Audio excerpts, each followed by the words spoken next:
Hello, everyone. Welcome to SeniorOpedia, the everything how-to guide for seniors and caregivers.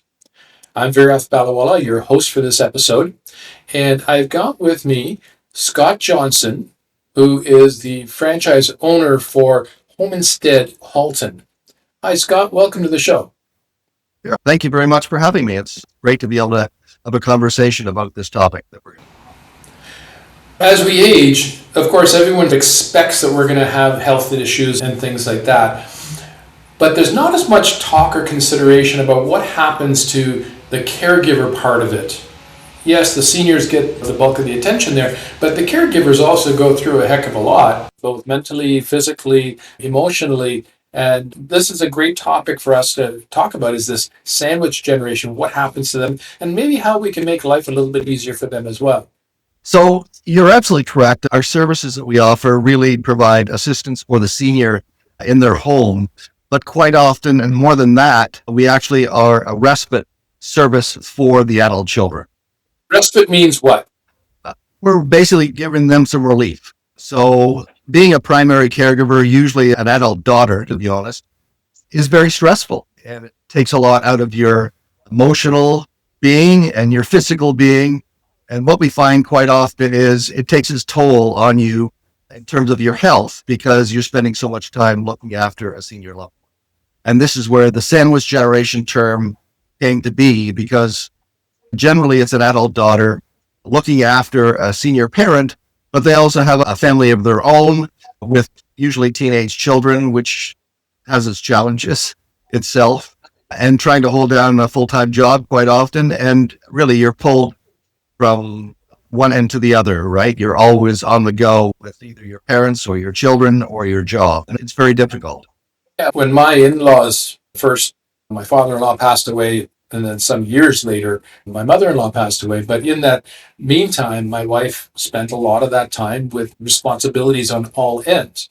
Yeah, what ends up happening is initially the parents, most of our senior clients, they want to stay in their own home as long as possible. That's where they develop their memories. That's where they raise their children. That's where they're most comfortable.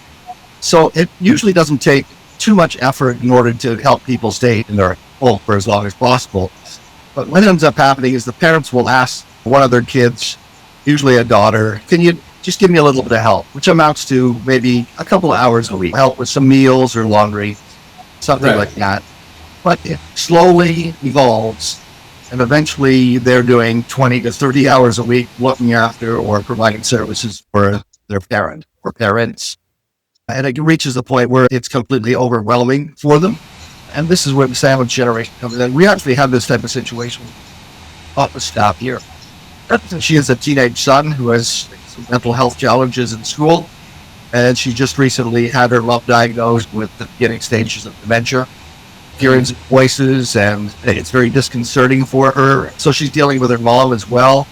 And although she has 4 sisters, she seems to be the primary one that gets the brunt of the responsibility of dealing with the mom and dealing with her son. And it's really overwhelming. So that support is what we do to help out those adult children deal with their situation a little bit better. You mentioned mostly daughters and things like that. And I don't want to discount the fact that a lot of times sons are involved, but even when we're talking about our downsizing business where we're doing estate sales and online auctions for clients, we have usually found that the daughter or even daughter-in-law sometimes takes on a more of a project manager role than the men do. Yes, correct. Yeah. Of the family. It's not that we're excluding the men from the fact that they're not being as involved, but at the end of the day, the experience shows that it's usually the female. Yeah. The caregiver. Over 20 years, and that's usually the case. It's usually the oldest female in the home that gets saddled with this responsibility, and it's not easy. So even though the services, as I said, are for client, the person that really gets the most out of it is really the adult daughter who's a primary caregiver, for sure. And I think that in general, we all want to be strong, both for our parents as well as for everybody that's looking at us, and everything's fine. But it's not a bad thing because we know it's not fine. We know that you're going through so much and it's not easy to ask for help. No, you're absolutely correct. And I think what the problem is, it started with is minimal to begin with, but it evolves and escalates over time. And people are very reluctant to reach out for assistance. They feel their obligation, their responsibility, it's their parent, so they don't want to shirk their responsibility. So they hesitate to reach out. But I can only tell people that reaching out to a home care company like Home Instead, it's going to allow you to become a daughter again, because you evolve into becoming a full-time caregiver. But you don't want to be a full-time caregiver. When you go to visit with mom and dad, you don't want to be doing the meals and the laundry and running around doing errands for them. You want to be able to sit and enjoy your time together, have a nice social visit, because quite frankly, you look back when your parents are gone, you look back on the times you spent with your parents, and you want to be able to look back on those times as meaningful, wonderful experiences, Right. not being a full-time caregiver.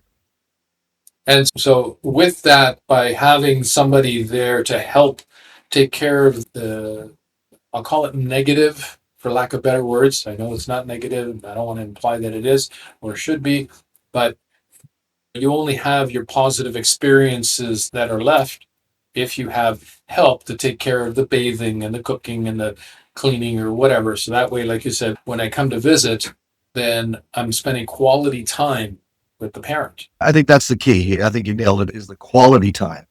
Because you spend time with your adult parents, but if you're just doing tasks around the house, it's not quality time. So Right. I think that's what you need to focus on. And quite frankly, we try to send in the same person on a regular basis. So we build that relationship with the client. It's not like the government services where someone different is going in every day. There's continuity. Exactly. And it's very important that we maintain the same people going in on a regular basis. So effectively, we become a surrogate daughter for that individual. And it gives the daughter a bit of a break and relieves her stress, because they deal with a lot. When you're working with teenagers and parents and a full-time job, it just becomes a little overwhelming, to the point where if she's married, the husband's going, where are you? I never see you anymore. You're just a visitor to our house. You don't actually live here. So it's important that we help people maintain their relationships by taking a lot of the workload off of them. And that's what any sort of service that you hire is designed to do, take the workload off so that either A, that's not your area of expertise, or B, it gives you your time back, because time is the one thing that we can never replace. No, exactly. And we do, as well as taking some of the workload off the parents, because we're sending the same person on a regular basis and build that relationship, we become an outlet for the senior as well, because quite often they don't want to complain about what's being done, even if it's not being done to the level of expertise they want by their child. They'll tend to not complain about it. But if a caregiver goes in, if it's not the right fit, we can get another caregiver in terms of personality fit. But also they have the opportunity to critique what's being done for them if it's not up to their standard, or they want to tweak the care plan a little bit. They're sometimes reluctant to tell their adult children that, because they feel they're doing it out of love for them and they're taking their free time. So I'm not going to complain about it. So in the situation where you have professional caregivers going in, we can tweak the service and critique the service that's being done to their liking. Do you find that there's a lot of seniors complaining, being ornery, or anything of that nature when you have your staff go in? I find that the caregivers that are going in are a bit of an outlet for the seniors. So they can talk to them about things that they may not normally talk to their adult children about. Usually they're not complaining about the service of the people going in, although we have had to replace people with personalities that usually they're complaining about their state of life. They've gotten older, they can't do the things they used to do. There's a bit of an outlet for them to talk to somebody about that, as opposed to their adult kids that don't want to burden them with these problems. So they'll talk to somebody who's considered a professional more easily. Let's put it that way. More than a professional, I guess once you started to see them repeatedly, they become your friend. Exactly. Yeah, it's a very fine line, because we want to build that relationship, but you don't want to cross the line where you're getting too personal a relationship. So it's a very fine line that the caregivers have to walk in order to be a confidant and an assistant for them, but they don't want to become a family member, so to speak, right? That can be a problem. Right. Well, would you classify your workers as PSWs, personal support workers? we have a combination of PSWs and caregivers. And the caregivers, we have about 230 people on staff, and I'd say half of them are PSWs. Okay. PSWs have a different perspective when they go into a home. They're very task-based, so they have to do these tasks for the individual. And they do tend to help build those relationships, but the caregivers that build the best relationships are the ladies that we have on staff that are 45 and up. So they connect with the seniors better. They understand more what they're going through because they're closer in age. And I find they're more caring and compassionate to build those types of relationships. Okay, interesting. Now, PSW technically is person who is more, as you said, task-based. They're there to do the cooking and the cleaning, the bathing, whatever it may be. Yes, But correct. a caregiver, in your definition there, is that a PSW plus? No, they're not usually PSWs. We do have training for them. The PSW program is usually a 2-year college program, and they teach people how to provide assistance with transfers and personal care, bathing, assistance in the washroom. They tend to be best for situations where someone is bedridden or has a serious debilitating health issue because they're trained to do those sort of things better. But if the client is more or less in good health, still fairly mobile, I tend to find the caregivers are a better fit. And because some of the services we offer are meal prep, the caregivers kind of work better in the meal prep kitchen area than the PSWs. They're usually younger ladies who really don't have the expertise in terms of culinary skills. Okay, that's interesting to know. With regards to male versus female, is it primarily females that you would have going in this sort of role, or are there males as well? No, we probably only have about 5% of our caregiving staff are male. Quite often, the male clients will want a male. If they're still active, have a couple of clients that caregiver would go with them to the driving range and hit golf balls, just an example. Right? But probably most of the time, male and female clients are okay with females providing services. All right. Now, when somebody brings you on, how does that process typically happen? Do they have a breakdown and finally realize, okay, we want to bring somebody into health? Usually what we find is some sort of a traumatic crisis that takes place. Like mom may have a fall in the bathroom and fracture a hip and she ends up in the hospital. And the hospital workers will want to discharge her, but her mobility still isn't great. And families try to do the best they can. But again, they're not trained to help with transitions and mobility issues. So they'll basically Google and they'll call us and we set up a care consultation. I'm the owner of the company, but I still do the care consultations myself. I really enjoy that part of the job, meeting people and meeting families and being a solution to their problems. That's what I love about this job in this industry. So I sit down with a family. It's a very informal kitchen table kind of discussion. And we talk about the challenges that their senior parents have and how we can be a solution. We put together a care plan for them. But we also have a QA person in the office who reaches out on a regular basis to family members and to the clients to make sure that the caregiver is a good fit, the care plan is still representative of what they're looking for. And if there are any changes to their health or their mobility, we can evolve the care plan to something a bit more robust. And we can change the care plan with them, how they change, how their health is changing, how their independence is changing. So we can change with them and meet all their needs as they move through. But sometimes parents can live on to quite a late age. Oh, yeah, absolutely.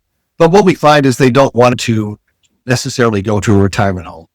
Although having said that, sometimes it's a necessity, right? Especially where there's cognitive challenges and there may be wandering taking place, somebody giving stages of dementia. So in those cases, a facility is probably a better fit for them. Half of our clients are actually in facilities, believe it or not. When we started this, I assumed all of the services we offer would be in private homes, but it's not. Sometimes we're in facilities as well, helping people with getting out of the facility, taking enjoyable drives to go down to the Burlington Gardens, Botanical Gardens, or just go out for a cup of coffee and get out of the facility. So we do a lot of services in the facilities as well. There really is a companionship issue or solution as well as caregiving. That is huge, actually, in terms of this one of the services that we offer. We noticed that especially during COVID, when family members couldn't go and visit their senior parents and the social interaction wasn't there for the seniors. So having a professional caregiver go in made a huge difference to their mental health. Interesting. And so with regards to the process of somebody going through it, there's a traumatic issue, as you say, they start doing their research, they find different places that they can reach out to see who can provide help. Are there government programs for that as well? So really, are you competing with the government programs? I don't think so. There are government programs out there that assist people. So when you get discharged from the hospital, they may set up a PSW to come into your home 2 or 3 times a week for bathing purposes. But they're not there to socially interact or develop those relationships because it could be a different person depending on who they decide to send in. But having said that, I think what we do definitely supplements the support that the government services give. Right? We operate in different facets of services that the government doesn't do. So I think it's a good working relationship we have a client and work together because we can get feedback from each other, kind of know what's going on in the home. And if there's something that somebody sees, we can inform the government services as to what we're seeing, and then they can adjust their services as well down the road. We just had a close family member who had a stroke and they were released from the hospital. They've got PSWs coming in 3 times a day, in fact, to assist with the different task functions, right? But the family is just doing an amazing job at caring for that person outside of the times when the PSW is there. And helping them exercise, helping them move and things like that. Is that a candidate for sort of thing as well? It is, because of the adult kids, if they're available, it's great, but quite often they're not. So sometimes they're not available to take a leave of absence from their job or take time off to help their parents. So we can essentially fill in for them if they don't have that luxury. And would they hire you for X number of hours at a time, or how does that work? We work on an hourly basis in terms of what we charge, and we work on a minimum of a 3-hour shift. But we can work anywhere from 3 hours up to 24 hours a day. And it doesn't have to be permanent. So as an example, quite often we'll provide 24-hour care for someone when they first come home from a hospital stay. We just want to make sure they have their sea legs and they're feeling confident in the house, especially back and forth to the washroom in the middle of the night. That's a recipe for disaster. Would you have different shift workers for that, or the person lives at home? We have 12-hour shifts. So we'd have a 12-hour day and 12-hour night shift. And we're just there for maybe even a week just to make sure things are going smoothly, that the transition to the washroom isn't unsteady, that they're comfortable and confident in being by themselves. And then we can pair it back to maybe even 3 hours through the day, maybe to help with meals, picking up prescriptions at the drugstore, picking up groceries, things like that. So these sort of services aren't locking you in for months or years at a time. No. It's just you basically customize it to whatever the needs are. Yeah, we're very flexible in the way we do things. So really, in order to change the schedule or cancel service, all we need is 48 hours notice. And we understand in emergency situations where someone's rushed to the hospital, we don't require 48 hours notice. But we're very flexible in the way we set up the schedule, and we can transition the schedule from a large number of hours to a minimal number of hours within 48 hours. It's not a problem. And as far as the cost structure of this sort of program, how does that work? It varies depending on the number of hours that you have as coming in per week, type of services that you're requiring in terms of the skill set of the person coming in. Because you had mentioned it was hourly, but... Yes. Essentially, we have a minimum number of hours per week, which is 9. So most people will go with a Monday, Wednesday, Friday schedule for 3 hours. That's generally what people look for. So that way, they still have some independence through the week, and then they have their weekends free when family members will come over. But in the meantime, the family members have eyes and ears through us to see what's going on in the household. That's an important part too, because it's not just what they do in the home with the senior that counts. Right. It's a matter of, okay, you got to report back so that family members know that things are moving along in the right direction. Because sometimes the parent may or may not share. So that's essentially what our client services advisor does in the office here. She'll meet with family members and the clients and just go over the care plan and make sure things are going well. So even something as simple as the caregiver noticing that the food in the fridge is spoiled and the senior doesn't throw it out and eat spoiled food down the road, right? Even something as simple as that can save a hospital visit. I know that when we've gone in to help with the downsizing portion for many clients, we have to clear out everything, including the food. Yeah. And oh my gosh. Yeah, it's growing Inside the jar, but nobody's dealt with it. Seniors will do that. They'll say, I don't want to throw this out. I'm sure it's probably fine. Let's keep it. It'll be fine. Exactly. It'll be fine. No, it's not fine. The other thing we can do too, when I go in and do the care consultation, as well as talking about a care plan, we can review the household. So we can have a look at situations that, as an example, in a shower or a bathtub, there's no bars there. to help people transition in and out of a tub. They don't have a shower chair to be sitting on, which they should have when they're getting in and out of a tub and when they're doing their bathing. Just having somebody there to help them in and out of the tub, but they sit on the shower chair. They can look after their own bathing, but they just need the assistance getting in and out of the tub. But having these props around to help them in their day-to-day activities is a huge help. And you said usually within 48 hours or so, you can find somebody that, Yes, correct. once they start engaging you, then Yeah. very quickly you can have somebody in place. Yeah, exactly. But the other thing we can do, what we've done in the past, we don't do all the time, but some of the families will ask to meet the caregiver ahead of time. So we'll do what we call a meet and greet. So we'll send in a caregiver or a PSW based on the skill set and the care plan to go ahead and meet the client and the family members. And there's no cost to them. They just have a kind of a informal conversation and conversation about what they're looking for. And they get to understand or meet the caregiver or the PSW and see if that personality is a good fit. Is it like an interview process? Almost, yeah. They go in and makes them feel better and more confident about having someone come into the house. Because when you got someone coming out of the house for the first time, never been there before, they're not used to home care, it feels almost invasive, right? But having someone go in ahead of time, they're not being charged for the hour or two that the caregiver is there, but allows them to feel more comfortable with the individual and feel more comfortable with the services that are coming into the home.